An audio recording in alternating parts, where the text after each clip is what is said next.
Hi friends, అందరికీ మేఘ సందేశం ఛానల్కి స్వాగతం ఫ్రెండ్స్ అండ్ చిల్డ్రన్స్. ఇక్కడైతే నేను బెండకాయ ఫ్రై అలాగే ఎండుమిర్చి వేసి కారప్పొడి అంటే ఇడ్లీ కారప్పొడి ప్రిపేర్ చేస్తున్నాను ఫ్రెండ్స్. ఇక్కడైతే ఆయిల్ వేగింది బెండకాయ ఫ్రైకి, అందులో కొద్దిగా పచ్చిశనగపప్పు జీలకర్ర వేసి వేపుతున్నాను. అది వేగిన తర్వాత బెండకాయలు వేసి ముందుగా కట్ చేసి పెట్టుకున్నాను ఫ్రెండ్స్. లైవ్కు ముందే కట్ చేసి పెట్టాను, అవి ఫ్రై చేస్తున్నాను ఫ్రెండ్స్. ఇలా కట్ చేసి పెట్టుకునేస్తే ఈజీగా అయిపోతుంది కదా ఫ్రైలు ఏవైనా చేయడానికి. అలాగా కట్ చేసి పెట్టుకున్నాను ముందే, అది ఫ్రై చేస్తున్నాను. బెండకాయలు ఎప్పుడైనా ఆరాయి అనుకోండి, జిగురు చాలా శాతం జిగురు తగ్గుతుంది.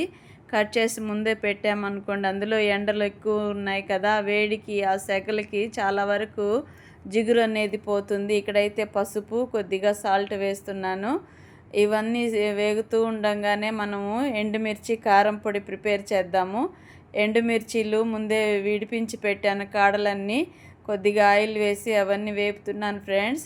విడివిడిగా వేపడం బద్ధకం వేసే ఈరోజు ఇలాగ కూడా చేయొచ్చు కదా అని అమ్మ చేసే పద్ధతిలో చేస్తున్నాను.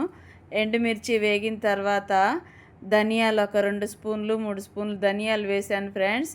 అంటే చేత్తో తీసివేశాను. ఉతారుగా 3 స్పూన్లు ఉండొచ్చు ఫ్రెండ్స్. దాని తర్వాత నువ్వులు, కొద్దిగా జీలకర్ర, ఇవన్నీ ఒకదాని వెనకల ఒకటి వేసేసి వేపుకోవాలి ఫ్రెండ్స్. అదిగోండి జీలకర్ర వేస్తున్నాను.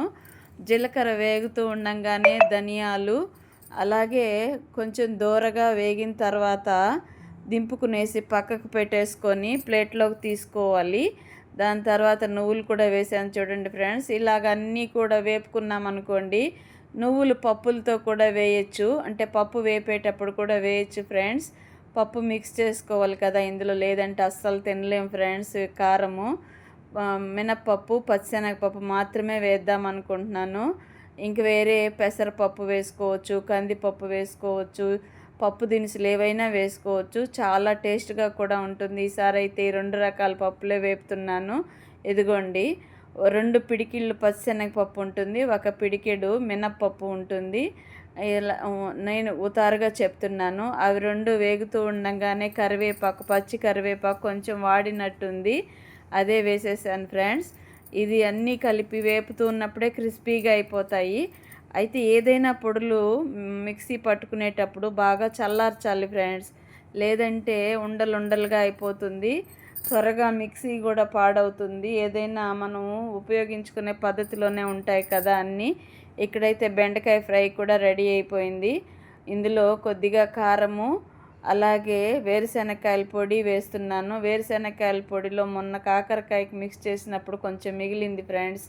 కాకరకాయకి కారము ఉప్పు కలిపాను కదా, అందులో కొంచెం మిగిలింటే అది వేస్తున్నాను ఫ్రెండ్స్. సూపర్గా ఉంది కదా ఫ్రై.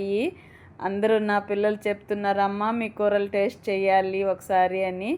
మీకంటే నేనేం బాగా చేయను ఫ్రెండ్స్. అయితే చేసే దాంట్లో కొంచెం ఓపికగా చేయాలని ప్రయత్నం చేస్తూ ఉంటాను. ఇదిగోండి కారప్పొడి ఇలా రెడీ అయింది. సూపర్ టేస్ట్గా ఉంది ఫ్రెండ్స్.